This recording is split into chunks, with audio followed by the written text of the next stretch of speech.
পশ্চিমবঙ্গ বিধানসভা নির্বাচনের প্রথম ধাপে প্রায় 91.3% ভোট পড়েছে বলে জানিয়েছে নির্বাচন কমিশন। স্বাধীনতার পর পশ্চিমবঙ্গের কোনো নির্বাচনে এত বেশি ভোট প্রদানের হার দেখা যায়নি। রাজনৈতিক বিশেষজ্ঞরা বলছেন এর অন্যতম প্রধান কারণ ভোটার তালিকায় সংশোধন বা এসআইআর প্রক্রিয়া। পরবর্তীতে ভোটার তালিকা থেকে বাদ পড়ার আশঙ্কায় ভোটাধিকার প্রয়োগে গুরুত্ব দিয়েছেন ভোটাররা।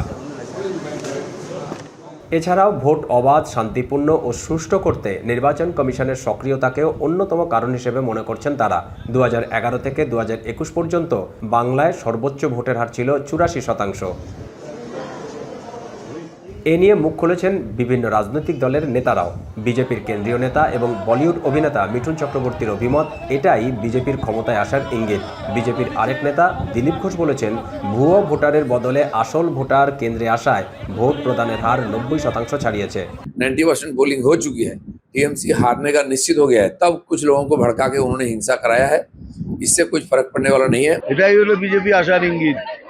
আর সন্ধ্যাবেলায় দেখবেন ওটা 80 ক্রস করে গেছে। বিপরীতে জনপ্রিয় নির্মাতা ও তৃণমূল প্রার্থী রাজ চক্রবর্তী জানিয়েছেন, মানুষের এই উচ্ছ্বাসই প্রমাণ করে তৃণমূলের বিজয় আসন্ন। ইভিএম খুললে শুধু জোড়া ফুলই দেখা যাবে। 4 মে বুঝতে পারবে পুরো ফাঁকা, কিচ্ছু নেই, যা ছিল সেটুকুনিও নেই। চারিদিকে শুধু জোড়া ফুল উঠছে আর জোড়া ফুল উঠছে। ভোটার তালিকায় নিবিড় সংশোধন বা এসআইআর প্রক্রিয়ার পর প্রথম দফার 152 আসনে ভোটার সংখ্যা ছিল 3,60,77,171 জন। ভোট দেওয়ার জন্য মোট 44,367টি ভোট গ্রহণ কেন্দ্র খোলা হয়েছিল। প্রত্যেকটি বুথেই ভোট গ্রহণের সময় ওয়েব কাস্টিং চলে, ফলে সহিংসতা ঘটা মাত্র এই পদক্ষেপ নিয়েছে নির্বাচন কমিশন। দীপক দেবনাথ, এখন কলকাতা।